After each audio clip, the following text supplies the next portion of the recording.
सभी को जय मसीह की। प्रभु यीशु मसीह के मीठे और मधुर नाम में आप सभी को आशीष मिले। आज मैं आपके सामने एक पुस्तक को पढ़ने जा रहा हूँ और उस पुस्तक का नाम है यह है कौन सी मंजिल कहाँ।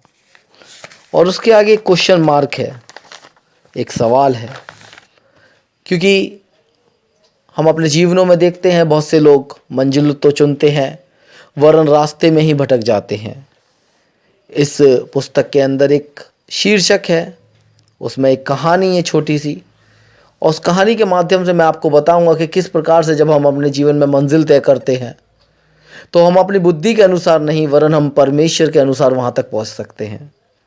और उस कहानी के शीर्षक का नाम है वह चाहकर भी वापस ना आ सका।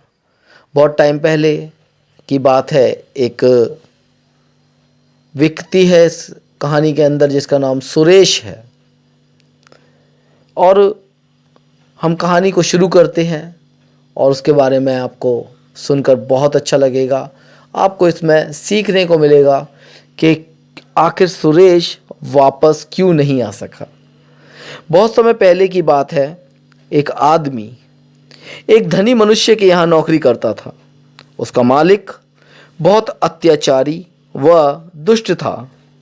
वह उससे अत्यधिक बहुत ज़्यादा काम लेता और बदले में उसको पर्याप्त भोजन भी नहीं देता था।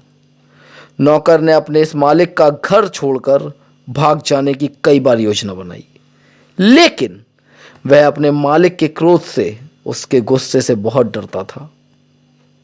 इसके पहले भी जब और नौकरों ने भागने का प्रयत्न किया था तो उनका अंत बहुत बुरा हुआ था। इस क्रूर मालिक को मालूम था कि उसके अत्याचार के कारण उसके पास कोई टिक नहीं पाता है, इसलिए उसने दो ऐसे खूंखार कुत्ते पाल रखे थे जो किसी भी मनुष्य की गंध सूंघकर उसका पीछा कर उसको फाड़ खा सकते थे। एक रात की बात है, वो नौकर जिसका नाम सुरेश था चुपचाप भाग गया। सुबह होते होते वह काफ़ी दूर निकल चुका था और वो सोच रहा था कि वह भागने में सफल हुआ कि इतने में है उसे लोगों के चिल्लाने की आवाज़ें आईं।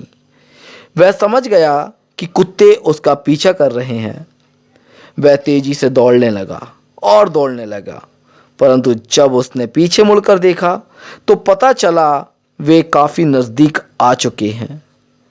वह दौड़ रहा था, उसने सामने देखा एक नदी बह रही थी।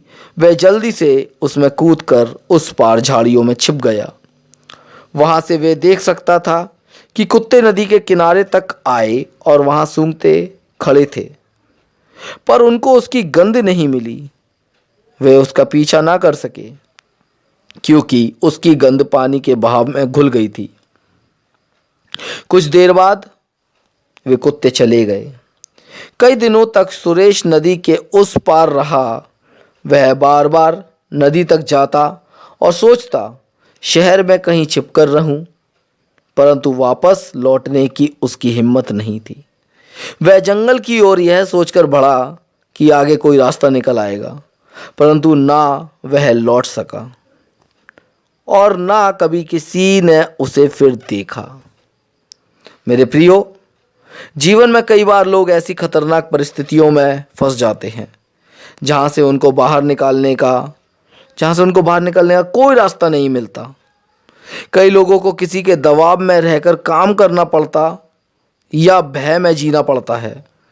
केवल जीवित परमेश्वर उनको अपने सामर्थी हाथ से उन परिस्थितियों से निकाल सकता है। हालेलुया। परमेश्वर आप सबको प्रेम करता है। परमेश्वर हम सबको प्रेम करता है और वो चाहता है कि हम में से हर एक जन अपनी उन विपरीत परिस्थितियों में जो हमारे समय के अनुकूल नहीं है, हम उस परमेश्वर को पुकारें ताकि परमेश्वर हमें छुड़ाए और हमें उस मंजिल तक पहुंचाए जिस पर हमें जाना है। और हमें जहां लौटना है वो परमेश्वर है। हम चाहकर भी अपने मंजिलों को तय नहीं कर सकते, लेकिन वो हमारी हर एक मंजिल को, हमारे हर एक रास्ते को जानता है। आप सभी को आशीष मिलने पाए।